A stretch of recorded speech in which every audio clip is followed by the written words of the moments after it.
trying not to move. It's hard. When those happy banjos are playing the Beatles, the heck with it.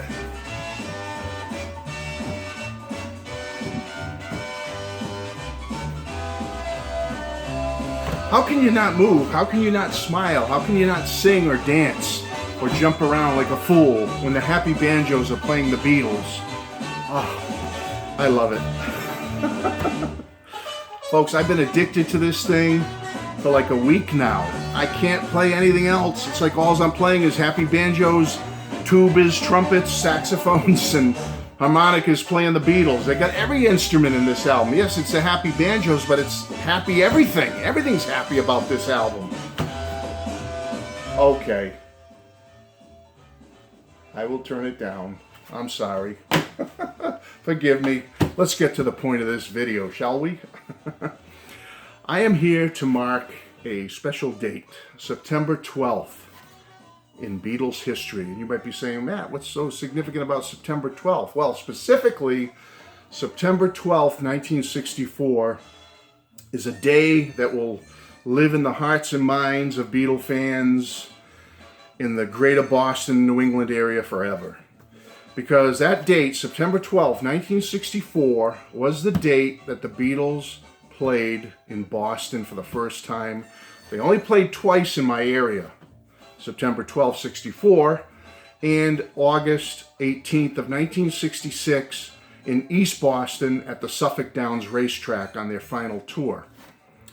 But I want to focus on the first time they played Boston, which was September 12th at the Boston Garden, 8 p.m. show, 13,909 fanatical Beatles fans attended the show. And it was sold out. The show was announced in May, around early spring 1964, and I couldn't tell you how quickly it sold out, but as you can imagine, it sold out pretty darn quick. It was gone. To the point that there's very few handbills or posters or newspaper advertisements, clippings or ads that you can collect because it sold out so fast that there was really no need for any advertising or promoting the show. The tickets were gone, and that was it. Now, I want to take a quote from a fantastic set of books that you need to have, folks. And some of the information I'm going to relay to you today come from these books. You need to have them if you're a Beatles fan. So let me promote them real quickly here. Back in 2013, Mr. Chuck Gunderson wrote a 2-volume set of books called Some Fun Tonight, the backstage story of how the Beatles rocked America, the historic tours of 1964 and 1966. Folks, if you are a Beatles fan, you need these 2 books. Now, the 64 tour of North America was so extensive and so involved, it took 1 complete volume just for the 64 tour. And in volume 2, Chuck covers the 65 North American tour and the 66 North American tour. I got one of the first editions of it. It's in hardcover and they weigh a ton. You can't even imagine the quality of these books, the layout, the design, the quality of the binding, the covers, the pages are high gloss, heavy duty, stock paper. Okay? You just can't imagine how fabulous these are. You need to have them, okay? The research, the detailed information, the stories, the pictures, the memorabilia, every stop on all 3 North American tours are covered in extreme detail. You can't even imagine how great these books are, okay? Until you see them for yourself and get them. So I want to give credit to Chuck Gunderson and his Some Fun Tonight 2-volume series. Get them, okay? So some of the information I'm going to relay today comes from these books. Now, the Boston Garden Show. Here's a quote from Chuck's book. I think he said it like this: "The first British invasion happened on April 19th of 1775 when the first shots let off at Lexington, Massachusetts, when the British and the revolutionaries were fighting for our American independence. And 189 years later, he said, just 13 miles to the southeast of Lexington, the British lay siege on the Boston Garden. And that was in the form of the Beatles appearing. And let me tell you, folks, they did lay siege on Boston, once again, those British, because that show was so phenomenal. The quality of the material, the music, the fans, the pandemonium, we're going to talk about it. It was fantastic. Now, the Beatles had just played the previous day in Jacksonville, Florida, where there had been threat of a hurricane coming on land down in Florida at that time. And so they just barely made it out of Jacksonville after the previous night's performance. They flew in the early morning hours and landed at Hanscom Air Force Base in Bedford, Massachusetts. Now, I know where Bedford is. I've been to Hanscom Air Force Base. It's right near the Lexington-Concord area where the Revolutionary War basically began between the British and the colonials. So it's interesting that where the Beatles landed was that close to where Lexington and Concord is. From there, they left the Air Force Base and they were escorted on a 15-mile trip down to Boston to the Hotel Madison, which at that time was a building that was connected to the Boston Garden, or very close to it, where they had an underground passage and whatnot. But the Beatles didn't use that passage for the show. I'll tell you about that in a second here. They said by afternoon the Beatles must have been crashing. Once they got in from Hanscom Air Force Base, like I said, it was like 3:20 or 3:22 in the morning. They landed at the base. By the time they got to the hotel, it must have been just before 4 o'clock, and I imagine they were just crashed out from like early morning hours till sometime around lunchtime or something, or just after lunch. But they do say that by early afternoon, there was an estimated 3,000 plus fans crowding the streets outside the Boston Garden and the Hotel Madison, right in that general area. So if they were sleeping, I don't know how much sleep they were getting with all those fans screaming and yelling and whatnot. It must have been crazy. So I also got from the Gunderson book that actually Fenway Park, which holds 30,000 people, was suggested as a show in early September, around September 3rd or so, but Brian nixed that idea and he chose the Indiana State Fair on September 3rd instead. And then the Boston Garden show was scheduled for the 12th. Now, I think they were paid, according to Chuck's book, $25,000 was their fee to play at the Boston Garden, and they were to get 60% of the gross receipts. And like I said, the show was sold out 3 months in advance. Now, scalpers were asking up to $50 for a ticket. Now, you might be saying, $50 to see the Beatles? I'd pay that in a minute. But you have to think, folks, back in 1964, $50 was like unheard of. It was like crazy money to pay for a ticket to a concert. Considering the Beatles show at the Garden, I have a replica ticket here, was on average, give or take, depending on where you were sitting, $4.50. I made this large copy of a Boston Garden ticket so you could see it.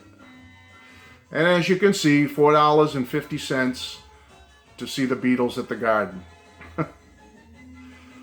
Okay, so I wanted to give you a little look at that. Now, thousands of fans hanging around outside the Boston Garden. Press conference was held at the Madison Hotel, in the Madison room of the Madison Hotel, prior to the concert, sometime in the late afternoon, I'm assuming.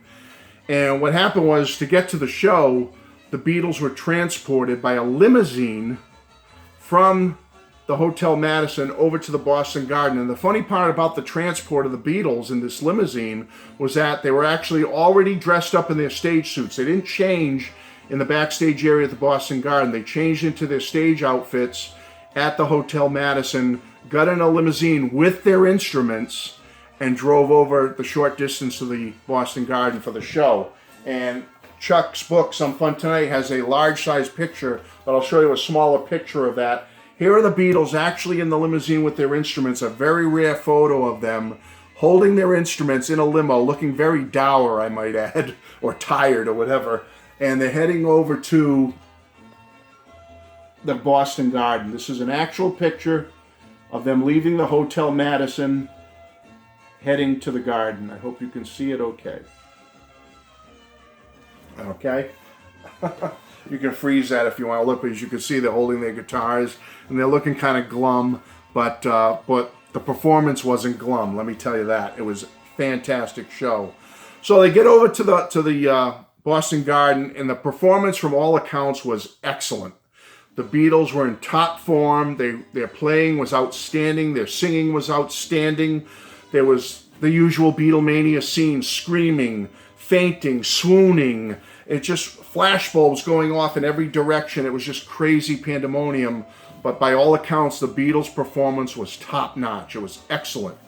Now, the support acts they had performing at the Boston Garden were the Bill Black Combo, the Exciters, Jackie DeShannon, and Clarence Frogman Henry were the opening acts. And the set list was pretty common and didn't change much for that tour. So from what I can gather, this is what the set list was. Twist and Shout, the truncated version.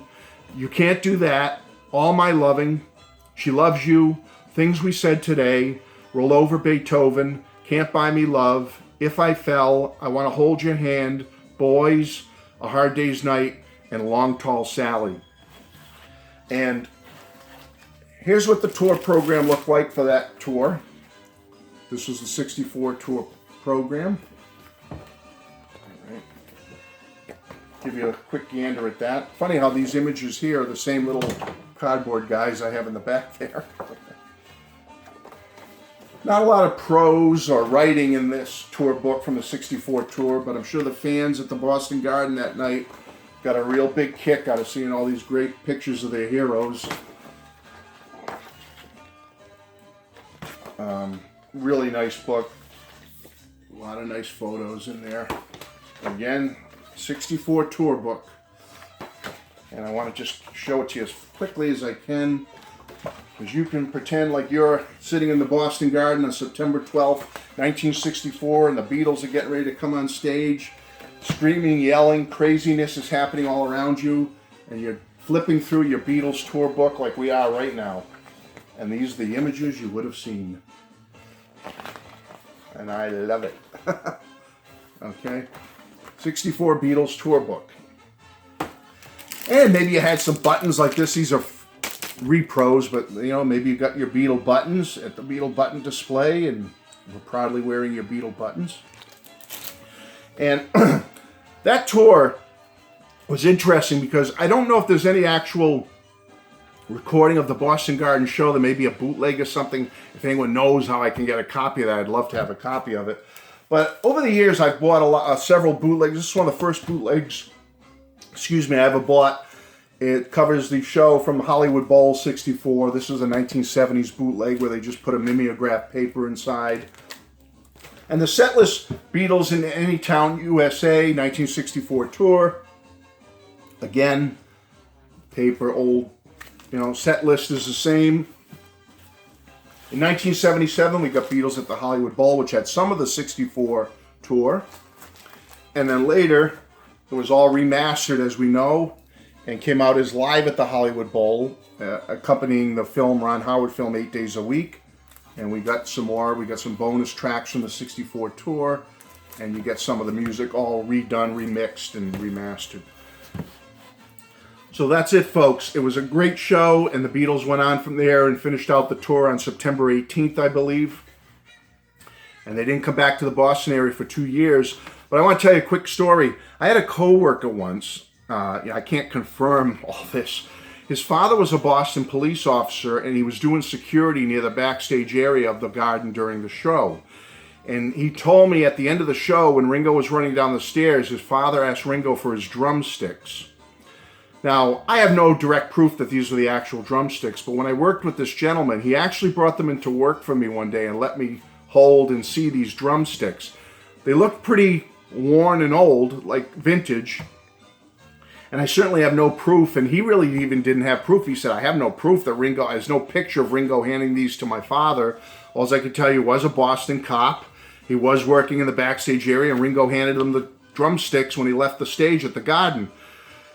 So I believe this gentleman. He seemed pretty legit. I did handle the drumsticks. They looked vintage, and it was nice to see them. I don't have contact with him now to even show you these sticks, but we wouldn't even have any proof to be able to really verify or confirm that these were Ringo's actual drumsticks from the Boston Garden. But I just want to tell you that story. I did see and handle a pair of drumsticks that were alleged to be Ringo's from that show. How much they would be worth if they could be verified, we'll never know, maybe, perhaps. But anyway, folks, check out Chuck Gunderson's books. Some fun tonight if you want to learn all about the North American tours. I thank you for being here, and I thank you for acknowledging this special day of September 12th, 57 years ago. Wow, Beatles played Boston for the first time. A fantastic memory, I'm sure, for all those 13,000 plus fans who were there. Thanks for being here, folks. Thanks for acknowledging this special day in Beatles history. Bye-bye.